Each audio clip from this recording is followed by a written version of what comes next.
अच्छा, e commerce तो अभी आप करेंगे, लेकिन मैं आपको ज़रा एडवांस में बता दूं कि आपको क्या क्या इश्यूज आने वाले हैं। जो इश्यूज अगर आपको आएंगे तो आपने उसको रिलैक्स ले लेना है। आपने अपने आप पे बोझ नहीं बनाना, टेंशन नहीं क्रिएट करनी। आपने जो है वो हिम्मत नहीं हारनी। वो इश्यूज आपको आएंगे ही आएंगे।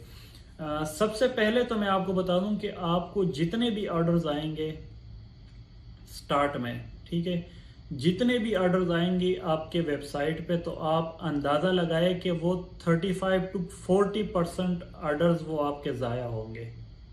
कैसे?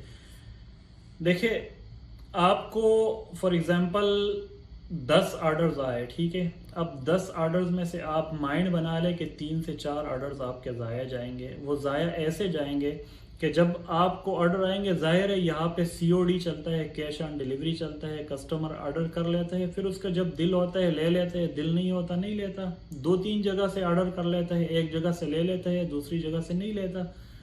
तो आपके जब ऑर्डर्स आएंगे तो सबसे पहले तो आपने कंफर्मेशन कॉल करनी है, कस्टमर्स से कंफर्म करना है कि आपका ऑर्डर आया हुआ है, आया आपको कब शिप, आपको 2 दिन बाद आएगा, इतने पैसे हैं, ठीक है। अगर वो कहते हैं ठीक है, तब आपने शिप करना है, वरना शिप ही नहीं करना।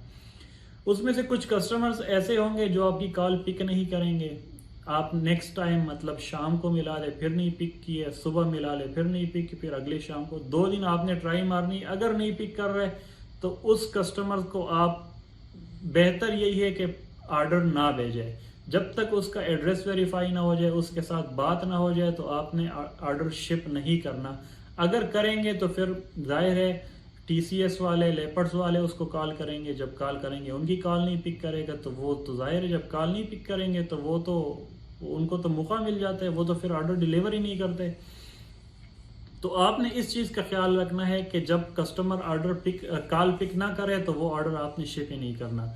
दूसरा ये कि कस्टमर थोड़ा सा छेड़खानी करे, उसके मूड से आपको लगे कि यार ये इंटरेस्टेड नहीं है, वैसे जान छुड़ा रहे, वो ऑर्डर भी आपने शिप नहीं करना। क्योंकि वापस वो आपके पास आना है, आपके डिलीवरी चार्जेस ज़ाया हो जाने हैं। जो आपके एड कास्ट ज़ाया हो गई है वो तो हो गई है, अब डिलीवरी तो बचा लो। तो जब तक कस्टमर्स कंफर्म ना करे, एड्रेस पूरा ना दे, तो उस वक्त तक आपने उसका ऑर्डर शिप नहीं करना, ठीक है। अब जो मैं आपको ये 30 to 40% बता रहा हूँ, ये इतने एहतियात के बाद आपको बता रहा हूँ कि इतना एहतियात करोगे, उसके बाद 35 to 40% या 30% ऑर्डर्स आपके ज़ाया होंगे। अगर तो ये एहतियात आप नहीं करेंगे तो क्या पता आपके 60% ऑर्डर्स ख़राब हो जाए, 40% डिलीवर हो जाए। तो ये एहतियात आपने करना है।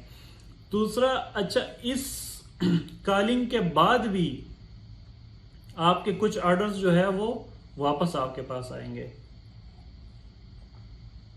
क्योंकि कस्टमर का माइंड चेंज हो जाता है। उसने 2-3 जगह से ऑर्डर किया होता है, एक जल्दी पहुंच जाता है, आपका लेट पहुंच जाता है, या उसको ज़रूरत होती है, आपकी शिपमेंट थोड़ी लेट हो जाती है, तो वो ऑर्डर्स आपके पास वापस आते हैं।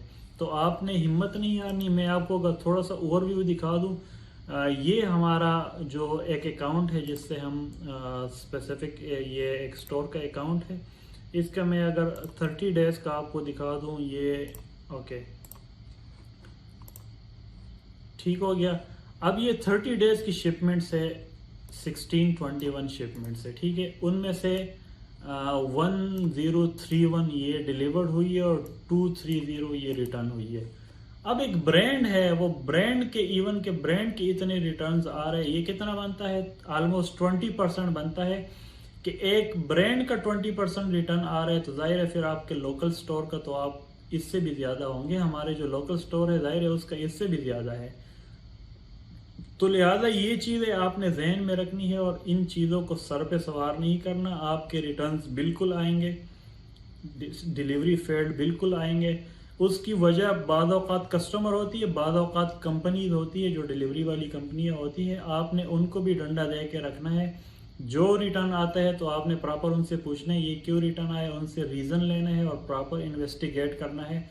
वरना उसमें ये होता है कि थोड़ा सा शिपमेंट थोड़ी दूर की जगह की है तो डिलीवरी बॉय इधर कमेंट डाल लेता है कि कस्टमर कॉल नहीं पिक कर रहा, या कस्टमर ने मना कर दिया, ये वो।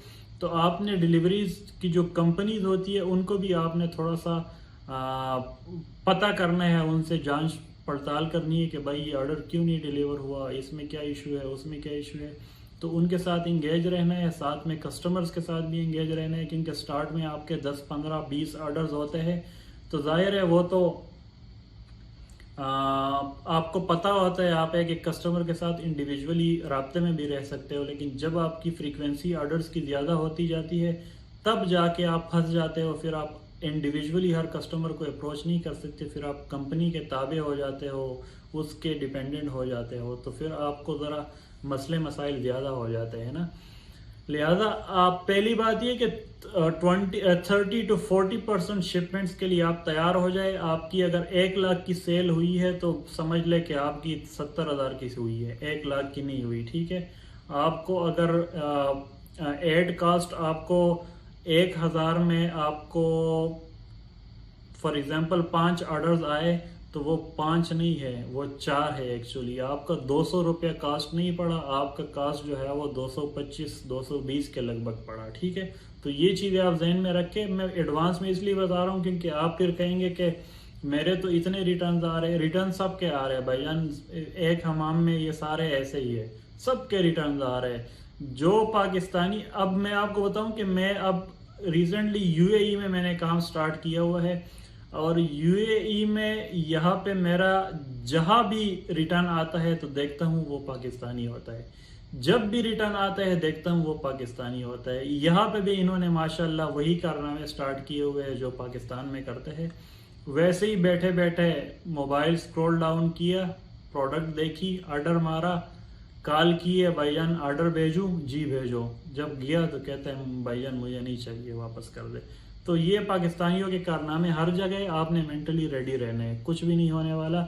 इसको आपने एज आ मतलब इसको लॉस तो नहीं बोलते, लेकिन प्रॉफिट में से थोड़ी सी कमी हो जाती है, तो इसको रिलैक्स लेना है।